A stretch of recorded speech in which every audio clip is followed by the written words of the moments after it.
a little bit of context of today's live interview is that this is our first online weekend to keep the conversation and the work with the online resident artists in our online program at Clock Hour.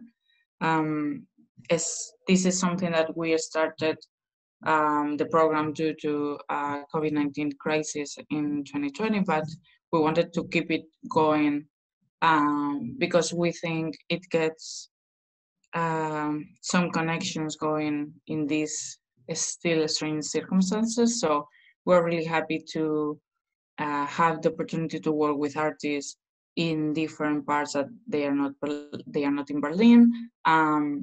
So that is something really positive. We are developing the program and change it in every circumstance or every occasion that we have a new artist. So that is something really interesting for the team too. Second is that I am Laura Olea, part of the curatorial team at Clock Hour, together with Maria Latorre, who is here with us. And this activity and this weekend is also possible because Bea from the communication team has been working a lot in create this format, so we can focus one weekend at least for our online artists. Today we have Michalina Klasik, so welcome. The way we are gonna do this briefly and easy going interviews that Michalina will present a little bit about the projects. We have some questions that we will have a small conversation, but this is just an introduction for you to be open to talk with Michalina in the future, contact her in any moment, and we hope you enjoy it. So thank you so much for being here. And hello, Michalina. Hi, hello everyone. Thank you for being here today. And I'm, as Laura said, I'm Michalina W. Klasik. I'm from Poland. I'm a visual artist and secret activist. And the idea of the colonization of nature is very important for me as an artist, but also as a human.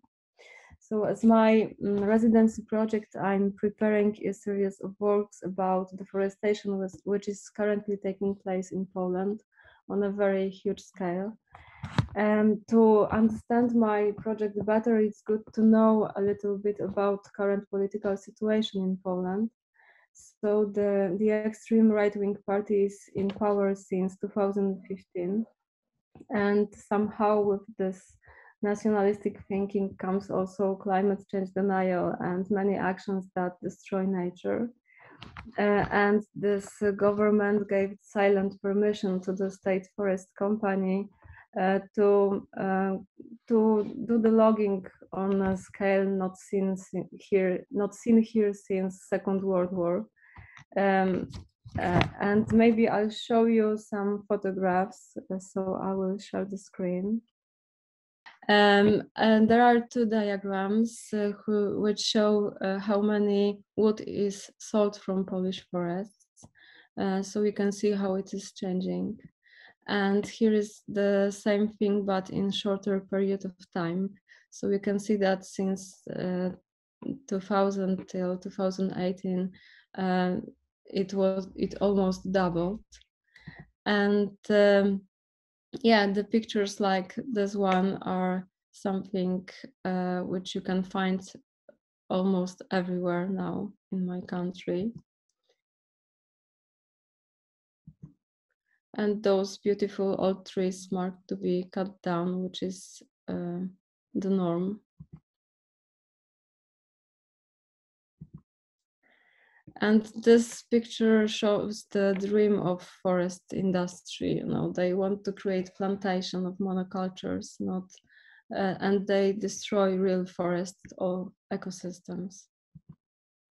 And this is one photograph from current protest, which takes place in Carpathian primeval forest. People are protesting there, staying there and trying to stop the logging and force government to create national park. And these are 3 photographs from my protest, which was made during women protests in my country a few months ago. Women were protesting because of attempts to take rights from them, but they were also protesting because of many terrible things that this government is doing. And so was I. So the banner says, I think I should read the censored version if in the case if any children should watch it. So get out from our forests, get out from our beds. So it looks like that. And my project, my residency project, is mostly inspired by what is happening in the forest and what I found there. So the online residency is good for me because I wander, I document, I collect artifacts from the forest and then use all those materials to create images and objects. And this is how the first part of my project is being created. It is called Polish Landscape. I'll show you a few photographs of works which I consider as ready or almost ready.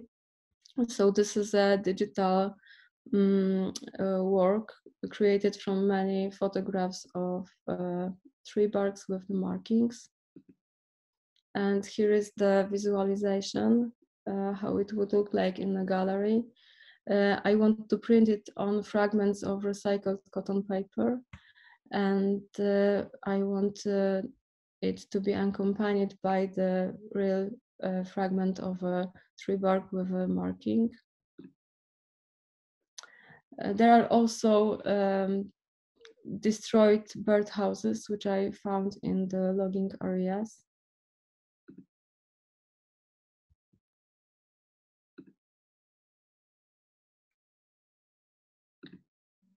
And the last work is a flag created from a piece of the tree branch with the orange marking and the fabric. Yeah, it looks like a Polish flag, but instead of a red color, there is this orange spray used to mark trees to be cut down. And now I will show you the second part of my project, which is a little more about hope. It is called Tree Huggers. And I've collected a large, I know, sorry, but I have to move something in the Zoom to show you that. Okay. I've collected a large collection of photographs of people hugging trees, and I proceed them so they simplify, unify, and begin to mind a representation of some global tribe, global group that protect trees, because the tree hugger is not only the term for someone who like to hug tree, but it is a term in English for someone who stand up for nature. And this collection will be larger. I want to create many more of those portraits, so I'm working on it. If you have some photographs of yourself while hugging a tree, I would be very happy to receive it. All right. So this is how my project at Glogar looks like, and now maybe I'll show you some of my previous works. So all the secret activism projects started from the work notebooks.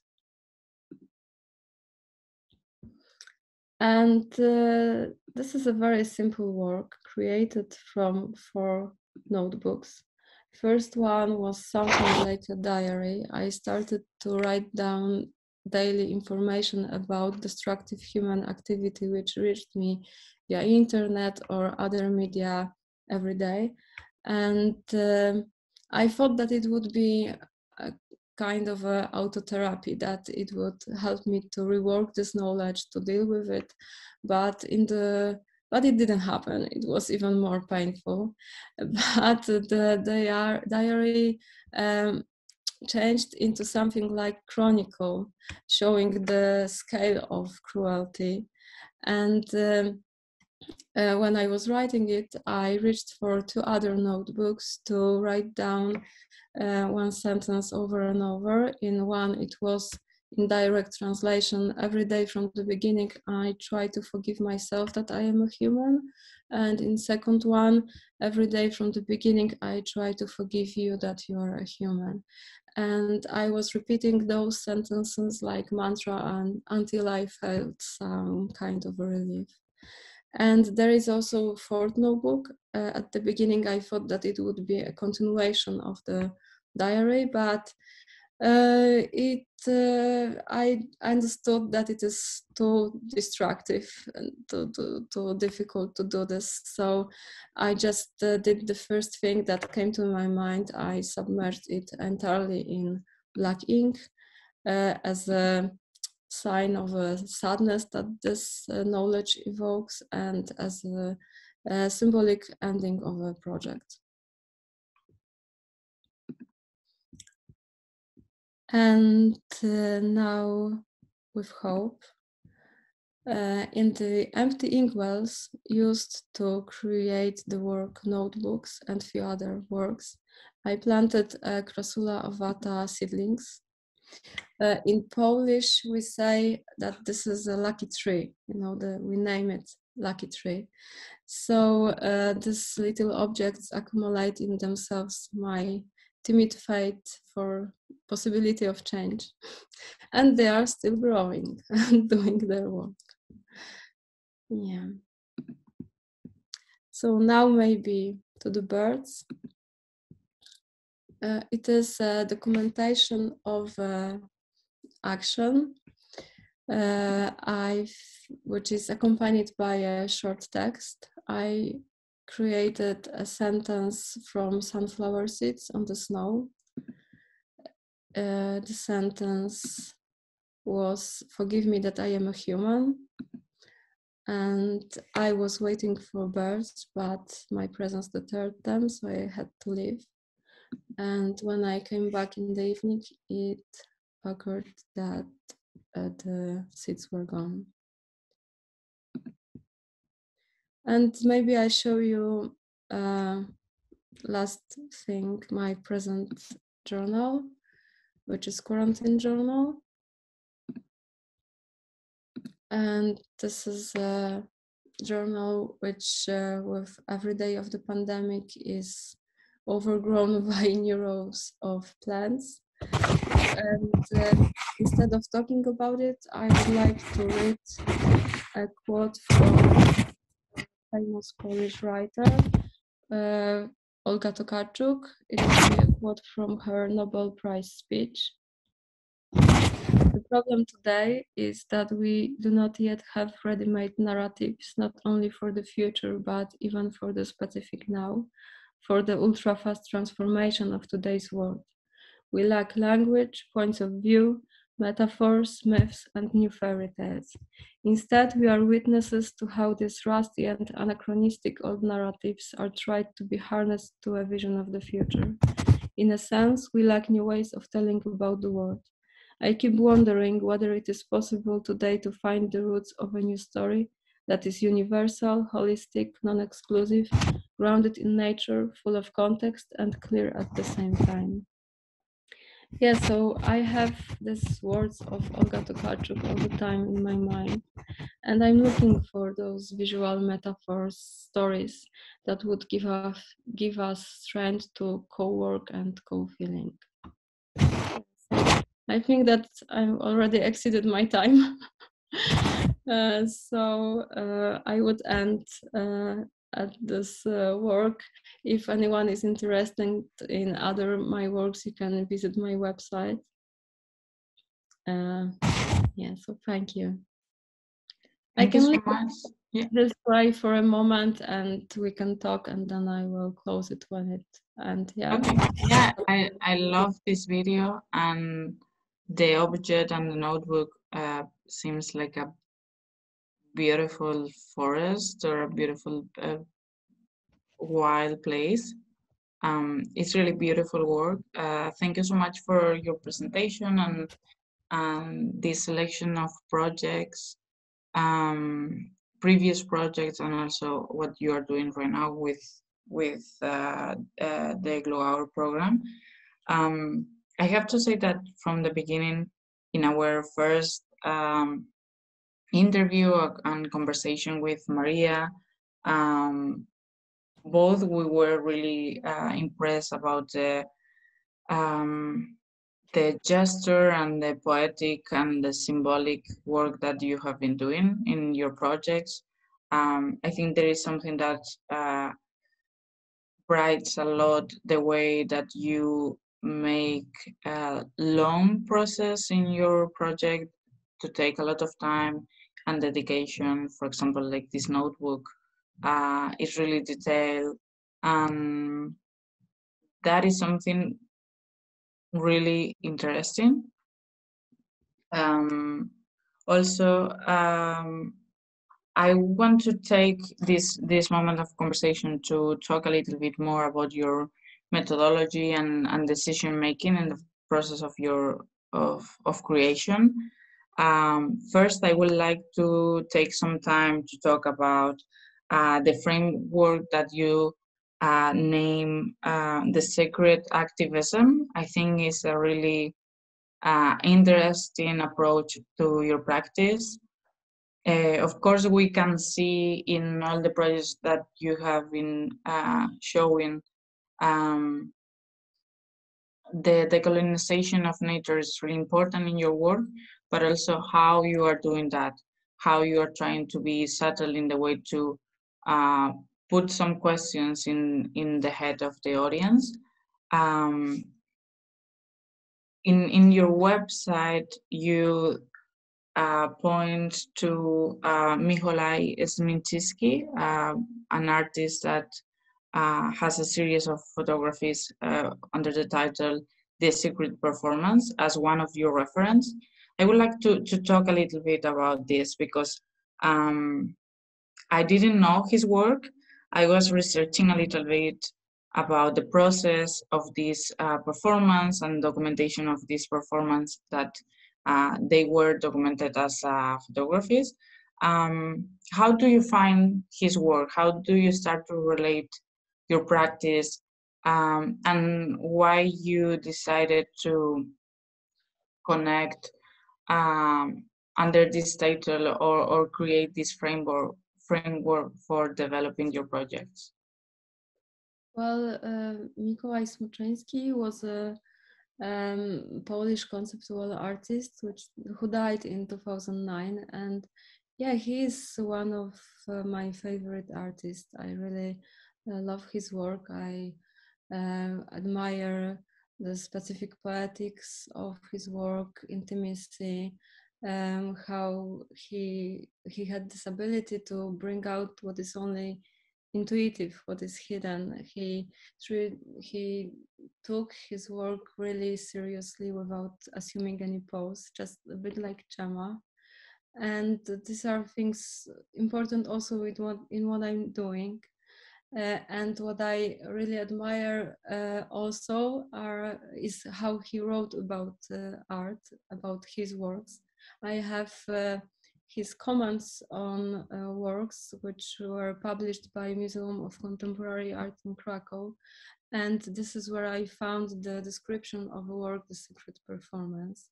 He wrote there that he never thought about himself as a performer, that he couldn't find this special shamelessness which is needed to perform in front of the audience. So his actions were only the experience of one, were only for photography, and he saw performance only in the traces of his presence. So after reading this, I thought that I have a very similar thinking about activism, that activism requires the similar traits of character like those described by Smoczyński, and just like him, I cannot fully find this in myself, but at the same time, I have this very strong need to talk about things important for me. So I'm doing this, but in more subtle, maybe more poetic way, where you can find only traces of my protest.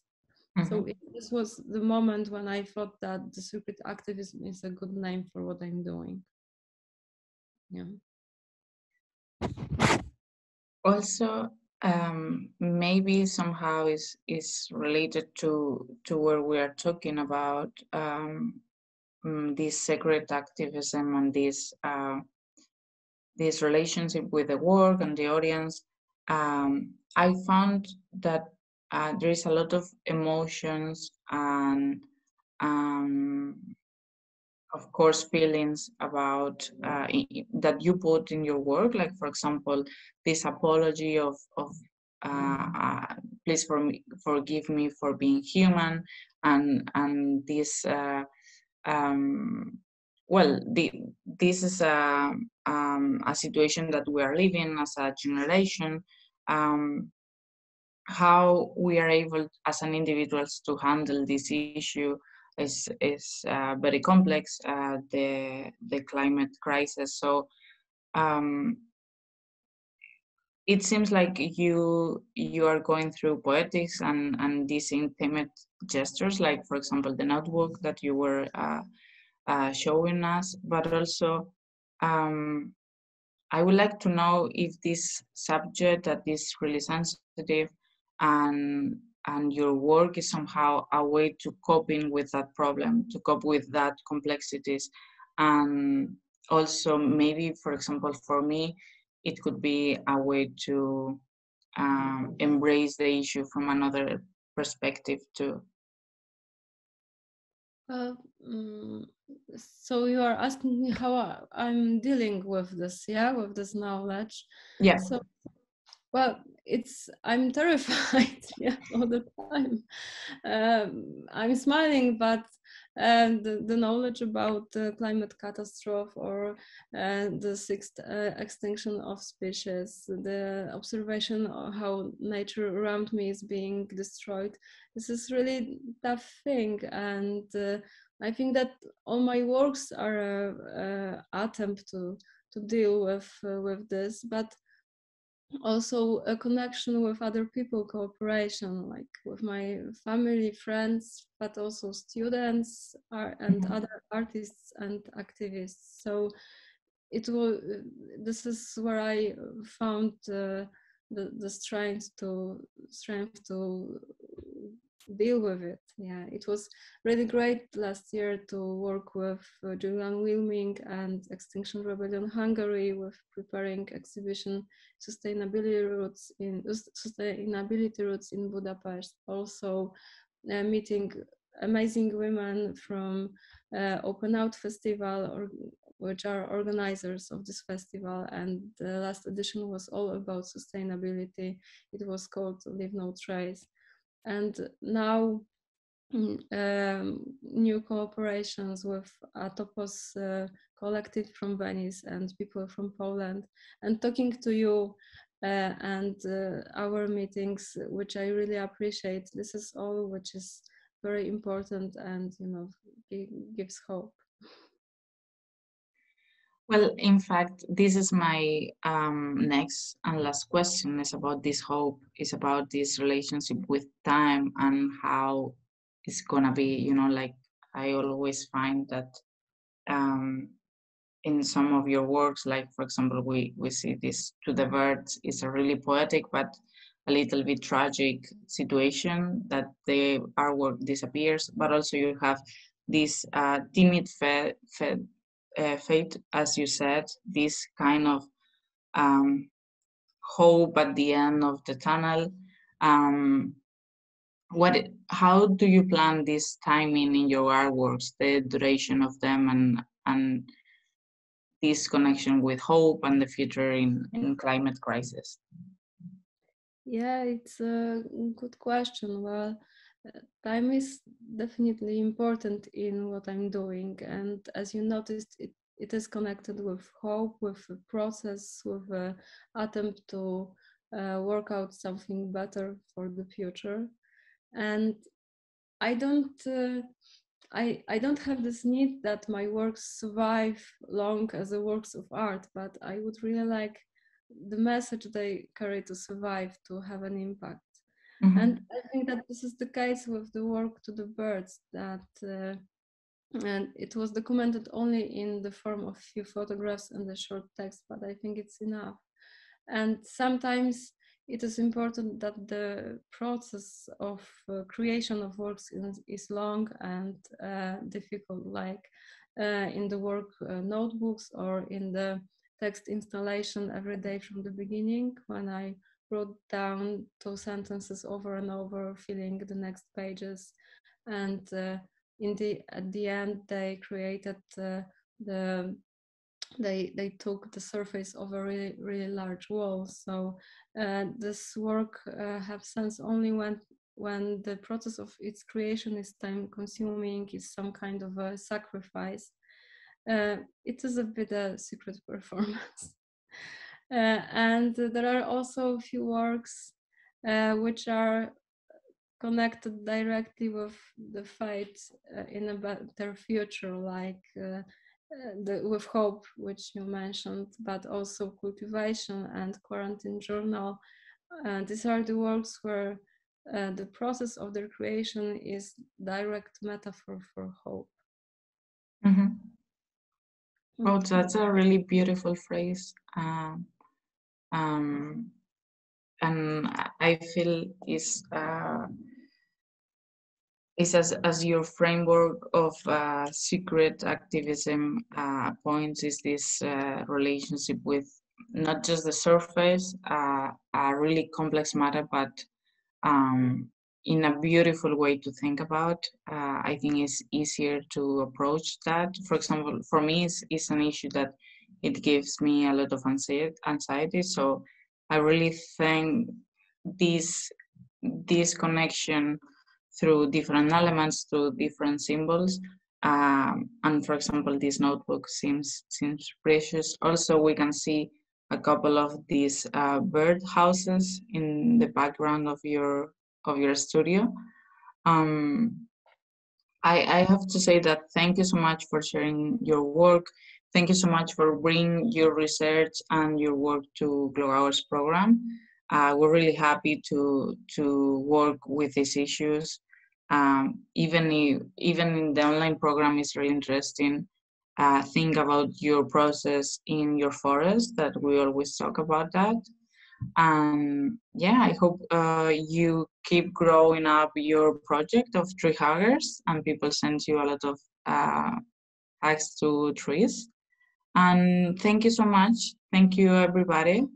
I don't know if Michalina wants to add something else. Yeah, I just want to thank you, Laura, and thank you, everyone. And I'm really open for cooperation, so please write to me or email me. I also wait for those pictures of tree huggers to add to my collection. So. Right. So thank you so much, everybody. Have a lovely Saturday evening.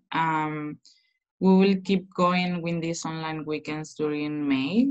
So please check our social media for more information, and see you all very soon. Thank you. Thank you. Bye.